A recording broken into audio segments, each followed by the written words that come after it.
বদনসিব বেটা ওই মুসলমান, দুর্ভাগা বেটা, মন্দ কপাল, অভিশপ্ত জীবন মুসলমান। 60 বছরে, 50 বছরে, 40 বছরে এত বড় আসমান ও জমিন আল্লাহর ভোগ কইরা, এত বড় দুনিয়া ভোগ করে আল্লাহর দেওয়া কোরআন 4টা সূরা 5টা সূরা শুদ্ধ করে পড়তে পারে না, আত্তাহিয়াতুটাও পড়তে পারে না, দোয়ায়ের কুনুতটাও শুদ্ধ উচ্চারণ করতে পারে না। এই জিন্দেগি বদনসিব বেটা, দুর্ভাগা বেটা, দুর্ভাগা বেটা এটা বেটা। এই জিন্দেগি বাতের থালা ছাড়া আর কিচ্ছু না বেটা। এই জীবন কতক্ষণ হতন ছাড়া আর ভাত খাওন ছাড়া আর পেশাব পায়খানা ছাড়া আর কিচ্ছু না বেটা। একজন খলিফা ছিলেন হাফিজি হুজুর রহমতুল্লাহ আলাইহি, বাংলাদেশের সমস্ত ইমানদার ওনার নাম জানেন, হাফিজি রহমতুল্লাহ আলাইহি।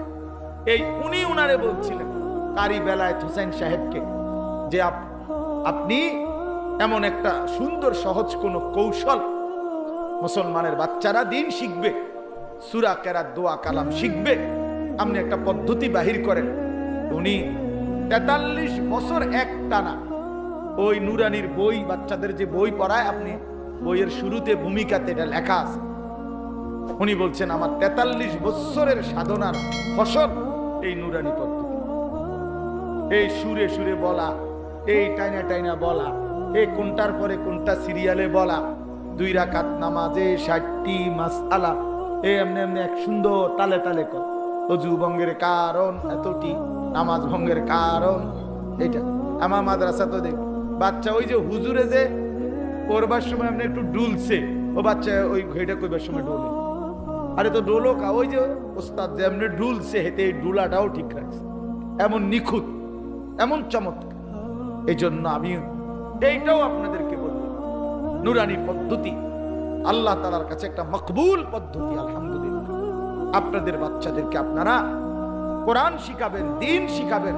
ছোট্টবেলার এই 3 বছরের নুরানি, আমার শায়েখ আল্লামা মুফতি মুশতাকুন নবী সাহেব বলে, এই 3টা টিকা 3 বছরে, মানে নুরানির 3টা টিকা দিয়া দিয়ে মৃত্যু পর্যন্ত আল্লাহকে ভুলবে না, সেজদা ভুলবে না, নামাজ ভুলবে না, সূরা কেরাত আর অশুদ্ধ হবে না, শুদ্ধ হবে। আমার ছোট্ট এই জীবনে রাগ করেন না, আমার জীবনে আমরাও শত শত জানাজা আমরাও দেখছি, পড়তে গেছি, পড়তে যাই।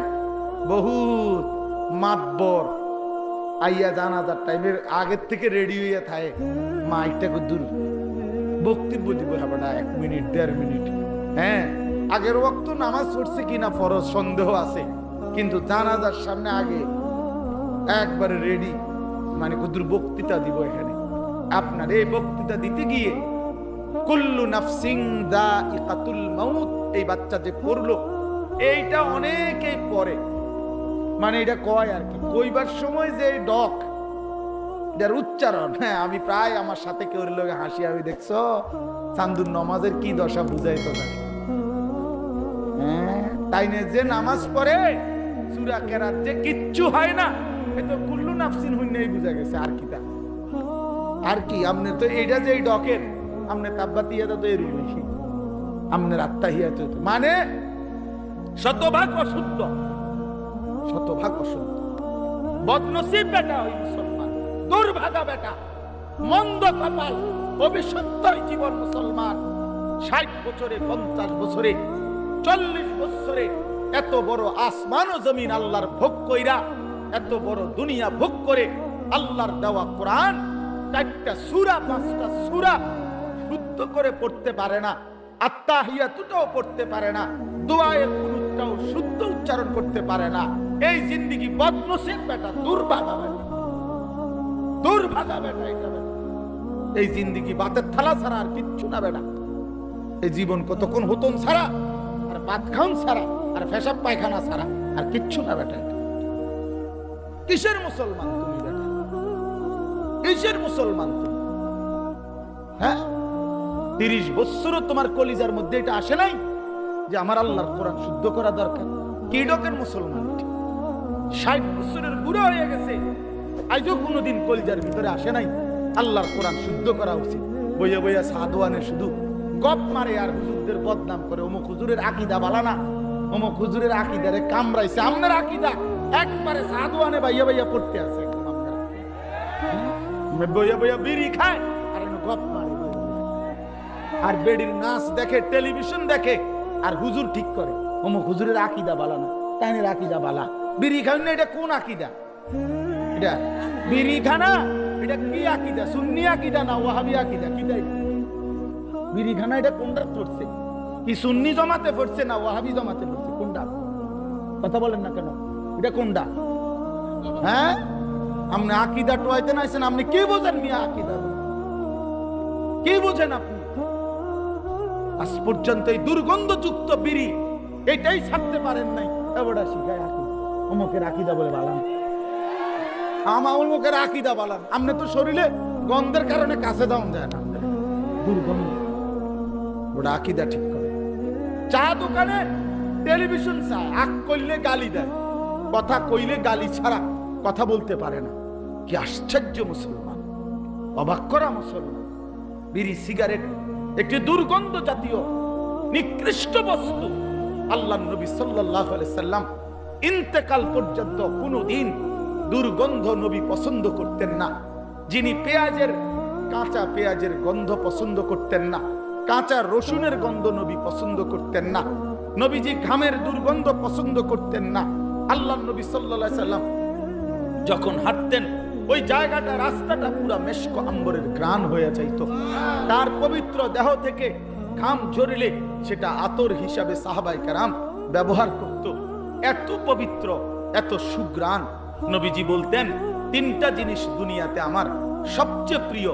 একটা হলো আতর, 1 নাম্বার সুগন্ধি, আত্মীপ। 1 নম্বরে নবীর ভালোবাসার বস্তু ছিল সুগন্ধি, আতর।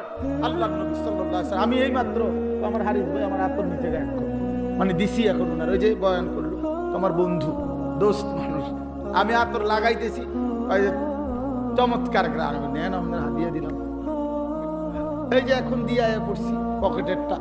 তো বলতেছিলাম যে আল্লাহর নবী সাল্লাল্লাহু আলাইহি সাল্লামের সবচেয়ে প্রিয় বস্তু ছিল আতর, যিনি কখনোই দুর্গন্ধ পছন্দ করতে পারতেন না। এই মুসলমান, এই দুর্গন্ধওয়ালা, এই বিড়ির গন্ধওয়ালা মুখ নিয়া সেই নবী যিনি চিরদিন সুগন্ধিময় ছিলেন, তার সামনে কেমনে দাঁড়াইবেন সুপারিশের জন্য? লজ্জা করবে না? হ্যাঁ, শরম করবে না? ফেরেশতা যদি ধাক্কা মারে, সর বেটা, বিড়ির গন্ধে কাছে আসবে না, সর। তোর আবার কি সুপারিশ বেটা? তখন কি বলবেন? তখন কি বলবেন বলেন? ইনসাফ করে বলেন। এজন্য ছেড়ে দেন দুর্গন্ধময় বস্তু। যাদের এই বিড়ি সিগারেটের বদ অভ্যাস আছে, এটা নিকৃষ্ট অভ্যাস, নিকৃষ্ট অভ্যাস, এটা বদ অভ্যাস, ফালতু অভ্যাস, ফালতু। এটা রুচির বিষয়, আত্মসম্মানের বিষয়। কারো গায়ে লাগলে আপনি সেট করে ছেড়ে দেন। তো যদি বলেন হুজুর, একটা হুজুর মানুষ এত বড় কথা কয়, আপনি চললে সেত উঠছিনি, আমি তো একটু সেত উঠো, উঠটা কন যা, এত বড় কথা শুনলাম, খাইলাম না এমন বুঝলি। হ্যাঁ, তা আমি তো চাই আপনার শরীরে এরকম একটা সেত উঠো, একটা জিদ করে হালায় দেন। আপনি জিদ করেন একটা সেত উঠুক না, অসুবিধা নেই, একটা জিদ করেন, ছেড়ে দেন। কোরআনুল কারীমের মধ্যে আছে,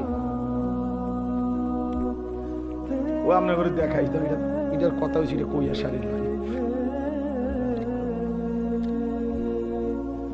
হ্যাঁ, যে ওদের অসুবিধা কি? ইমাম সাহেব কোনো যদি হুজুর খায় বিড়ি সিগারেট, মনে করেন কেউ যদি বলে হুজুরে এই তো তা আপনি হুজুরে দোনোজনে পিঠা খাইব, অসুবিধা কি? আশ্চর্য কথা। কোন ব্যক্তি হুজুর হইলেই উনি কি বেহেশতের থেকে আইছে নাকি? কথা, হুজুর হিসাব দিতে হবে না? কথা বলেন না কেন?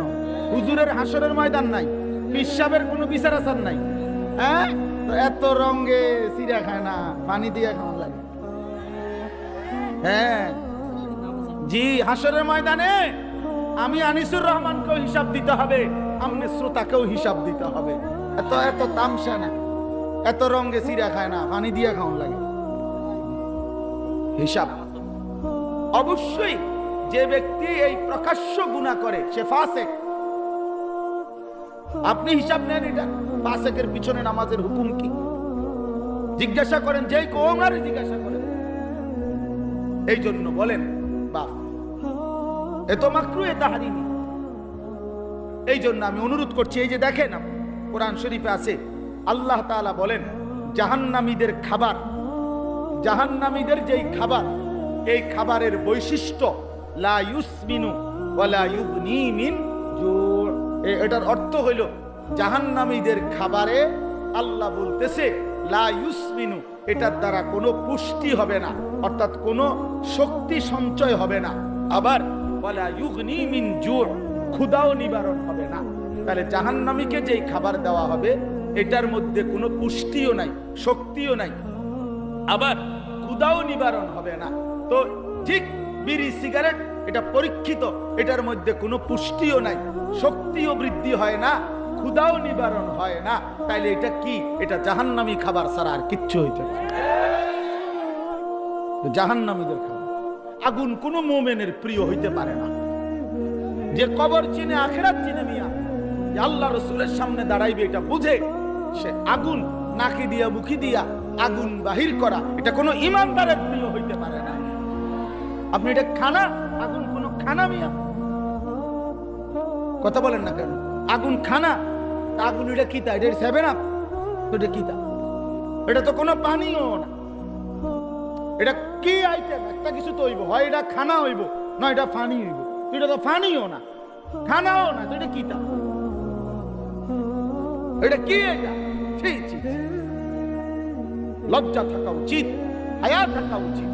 আর নয়তো আপনাদের কাছে কোনো যুক্তি থাকলে বলেন যে এটা হুজুর খানাও না, এটা পানিও, এইটাও না, এইটাই একটা, তো এটা কিতা? বলে না কিতাও না, এটা কিতাও না, মানে ওটা কইতাইতো না, কি কইব এটা?